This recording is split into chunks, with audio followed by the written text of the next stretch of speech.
केंद्रीय गृह मंत्री राजनाथ सिंह आज से 2 दिन के जम्मू कश्मीर के दौरे पर हैं। यहां वे अधिकारियों के साथ आतंकवाद रोधी कार्रवाई रोके जाने के फैसले की समीक्षा करेंगे। इसके अलावा राजनाथ सिंह कुपवाड़ा, श्रीनगर और जम्मू के कई इलाकों का दौरा करेंगे। साथ ही सीएम महबूबा मुफ्ती की ओर से दी जाने वाली इफ्तार पार्टी में भी शामिल होंगे। राजनाथ सिंह श्रीनगर में स्पोर्ट्स इनक्लेव का उद्घाटन भी करेंगे।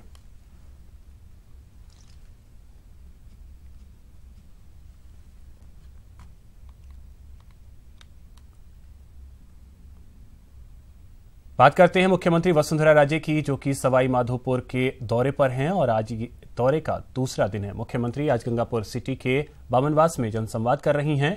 इससे पहले सीएम ने मेधावी छात्र छात्राओं को स्कूटी और लैपटॉप का वितरण किया। साथ ही विकास कार्यों का शिलान्यास भी किया। 5 तस्वीरें हम आपको दिखा रहे हैं। लोगों के बीच मुख्यमंत्री वसुंधरा राजे पहुंची, स्कूटी का वितरण किया, लैपटॉप बांटे और शिलान्यास और लोकार्पण कई विकास कार्यों का किया और उसके बाद इस वक्त वो जनसंवाद कर रही हैं।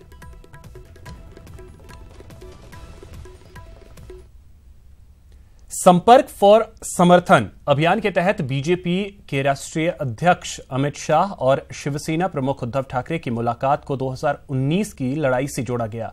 लेकिन इस बैठक पर शिवसेना का बयान बताता है कि चंद्रबाबू नायडू के बाद अब उद्धव ठाकरे ने भी अलग राह पर चलने की ठान ली है।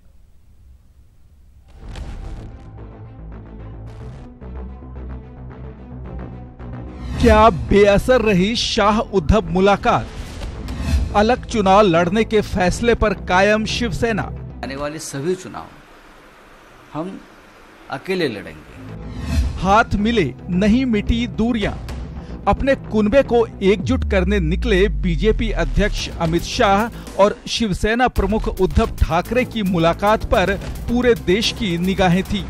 लेकिन लंबी मुलाकात के बाद दोनों सहयोगी जब बाहर आए तो संकेत उत्साहजनक नहीं थे। सियासी औपचारिकता भरे इस विदाई के चंद घंटे के अंदर शिवसेना की तरफ से साफ कर दिया गया कि मुलाकात के मायने कुछ भी खास नहीं हैं। क्या कहेंगे, अमित जी आए थे मातोश्री पे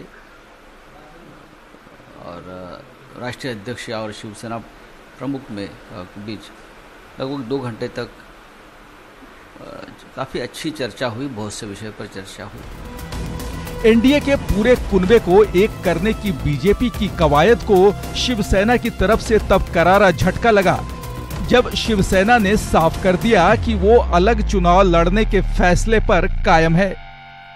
उनका एजेंडा तो मालूम है अमित जी का क्या है हमें, लेकिन शिवसेना के राष्ट्रीय कार्यकारिणी ने एक रेजोल्यूशन पास किया है।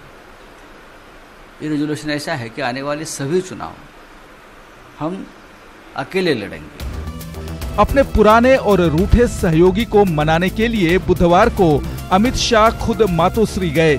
करीब 2 घंटे तक शाह और उद्धव ठाकरे की मुलाकात हुई, लेकिन लगता है कि पालघर उपचुनाव को लेकर दोनों में आई दूरियों को पाटा नहीं जा सका और इसके संकेत उसी वक्त मिल गए थे जब शाह के मुंबई में मौजूदगी के दौरान शिवसेना के मुखपत्र सामना में बीजेपी पर तंज कसे गए थे।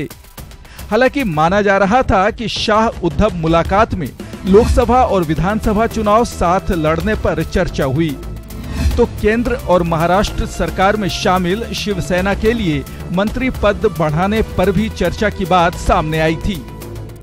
बीजेपी और शिवसेना के खट्टे मीठे रिश्ते की कहानी के बीच माना जाता है कि शिवसेना का एक धड़ा बीजेपी से दोस्ती चाहता है तो दूसरा धड़ा इसका विरोध करता है।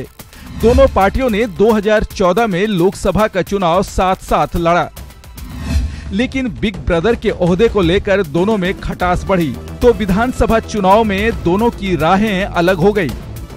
बीजेपी शिवसेना ने अलग चुनाव लड़ा, लेकिन सरकार बनाने के लिए दोनों को फिर साथ होना पड़ा।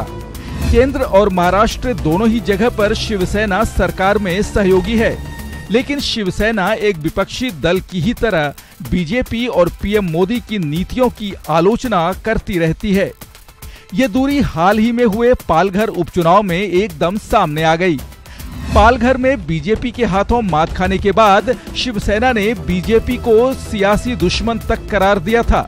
मोदी शाह के युग की बीजेपी शिवसेना को बड़ा भाई का ओहदा देने को भले ही तैयार ना हो, लेकिन शिवसेना की जरूरत बीजेपी को है, खासकर विपक्षी महागठबंधन से लड़ने के लिए।